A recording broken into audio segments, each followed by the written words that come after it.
teman-teman, apa kabar? Puji Tuhan, baik. Baik. Baik sekali. Baiklah, teman-teman, kita akan presentasi tentang isu legal dan etika pengukuran. Sesuai dengan kesepakatan kita bersama, kita semua akan terlibat dalam presentasi ini.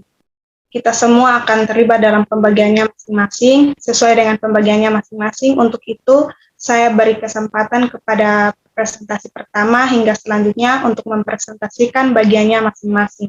Waktu dan kesempatan saya berikan.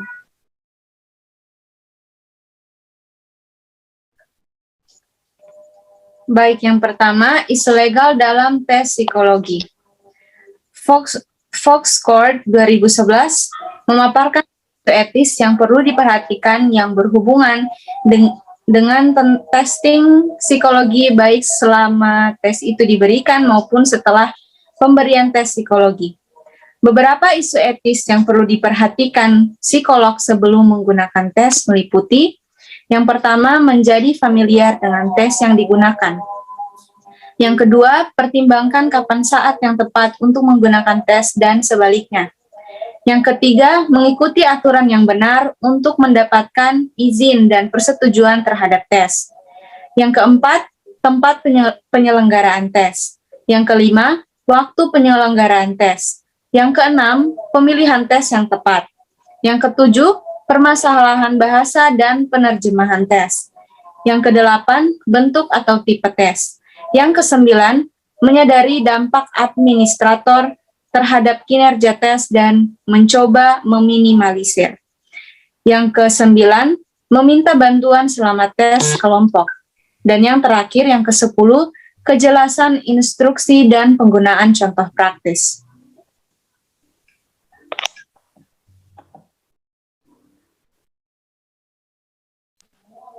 Ada beberapa tema yang termuat dalam kode etik yang berkaitan dengan isu-isu sosial dan etika dalam asesmen, yakni kompetensi profesional, seleksi tes, interpretasi tes, pengembangan tes, dan lain-lain. 1. Pelatihan profesional dan kompetensi. Pelatihan profesional dan kompetensi merupakan salah satu isu etis penting dalam asesmen. Profesional memiliki pengetahuan dan pengalaman untuk menyeleksi, mengadministrasi, mengskorsing, dan menginterpretasi instrumen standar profesional organisasi. Setiap organisasi mengatur secara eksplisit petunjuk klarifikasi pengguna tes yang dapat dipahami ke dalam kompetensi, di mana pengguna tes harus mampu melakukan tugas antara lain: yang pertama, memahami konsep dasar pengukuran seperti skala pengukuran, tipe-tipe rehabilitas, tipe-tipe validitas, dan tipe-tipe norma. Yang kedua, memahami statistik dasar pengukuran dan mendefinisikan, menghitung, dan menginterpretasi ukuran tendensi sentral, variabilitas, dan korelasi. Yang ketiga, menghitung dan menerapkan formula pengukuran seperti standar error pengukuran dan formula Spearman-Brown. Yang keempat, membaca, mengevaluasi, dan memahami manual tes dan laporan. Yang kelima, mengikuti secara tepat prosedur yang dikhususkan untuk mengadministrasi, mengskorsing, dan menginterpretasi tes. Yang kedua, isu-isu kesejahteraan klien. Permasalahan utama adalah apakah kesejahteraan klien diperhitungkan dalam pilihan dan penggunaan tes. Kurangnya konfidensialitas dan invasi privasi dalam testing dipandang sebagai problem minor dalam bidang pendidikan, namun dilihat sebagai problem yang serius dalam psikologi. Yang ketiga, isu bias gender. Banyak tes bakat dan minat dipandang sebagai tes yang bias gender.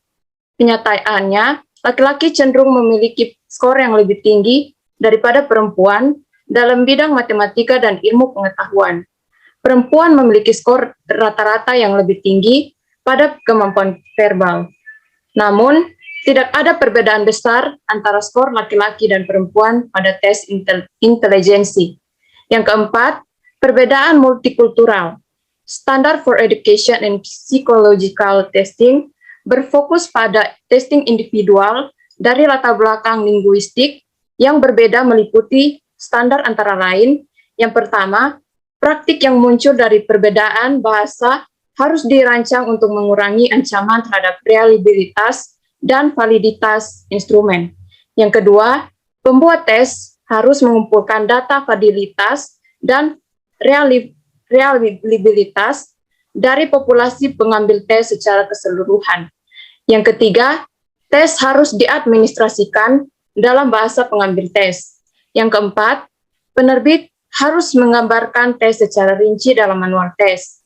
Yang kelima, pembuat tes harus memberikan informasi bagi pengguna tes yang tepat dan interpretasi ketika digunakan dengan populasi khusus.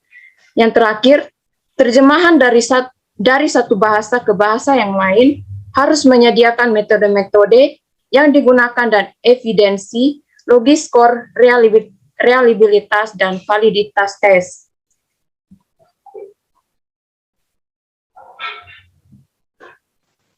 Etika pengukuran dalam tes psikologi. Etika adalah pedoman dalam berperilaku yang memuat nilai moral dan norma yang mencerminkan individu yang bermartabat. Secara etimologis, etika berasal dari kata Yunani ethos, bentuk tunggal, yang berarti tempat tinggal yang biasa. Padang rumput, kandang, kebiasaan atau adat, akhlak, watak, perasaan, sikap, cara berpikir, dan eta bentuk jamak yang berarti adat kebiasaan. Arti eta inilah yang melatar belakangi terbentuknya istilah etika yang dipakai Aristoteles untuk menunjuk logis. Etika adalah ilmu tentang apa yang biasa dilakukan atau ilmu tentang adat kebiasaan. Bertens 2004. Dalam istilah asing, pengukuran alam instrumen yang artinya ukuran. Mengukur berarti membandingkan sesuatu dengan suatu ukuran. Pengukuran juga merupakan perbandingan dengan standar. Pengukuran dalam tes psikologis merupakan pengukuran dengan objek psikologis tertentu. Objek pengukuran psikologi disebut sebagai psychological traits, yaitu ciri yang mewarnai atau melandasi perilaku. Tes psikologi merupakan suatu instrumen yang sudah baku. Maka dari itu, tes tetap harus mempergunakan tes psikologi yang bertanggung jawab dan secara etis melindungi tesnya.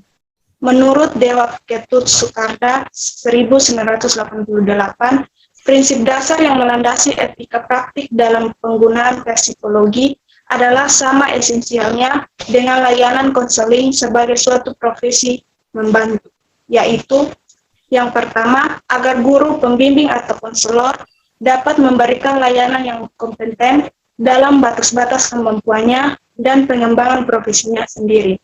Yang kedua, hendaknya kesejahteraan testing menjadi kriteria untuk mempertimbangkan kegiatan apa yang diperlakukan oleh seseorang atau orang yang lainnya.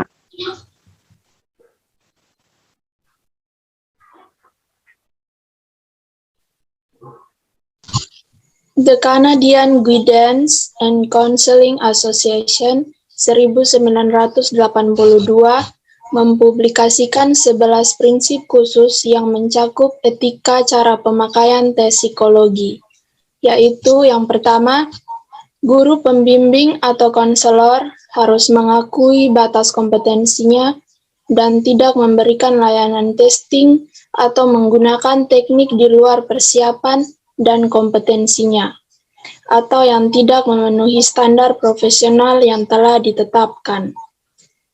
Kedua, guru pembimbing atau konselor harus mempertimbangkan atau menetapkan dengan cermat dan teliti validitas, reliabilitas, dan ketepatan tes tertentu sebelum memilih untuk digunakan. Ketiga, menjadi tanggung jawab guru pembimbing atau konselor untuk memberikan orientasi dan informasi yang kuat pada peserta testing, agar hasil testingnya bisa ditempatkan dalam perspektif yang tepat. Keempat, hasil tes dan data penilaian yang digunakan untuk menilai komunikasi dengan orang tua, individu atau orang lain yang tepat. Kelima, skor tes psikologi sebagai pembanding dengan interpretasi hasil tesnya isyarat untuk menginterpretasikan dan menggunakan secara cepat. 6. Diperlukan ketelitian untuk memberikan informasi secara akurat dan menghindari terjadinya kesalahpahaman. 7. Tes harus dilaksanakan sesuai yang ditetapkan dalam manual buku petunjuk pelaksanaan tes. Tuhan.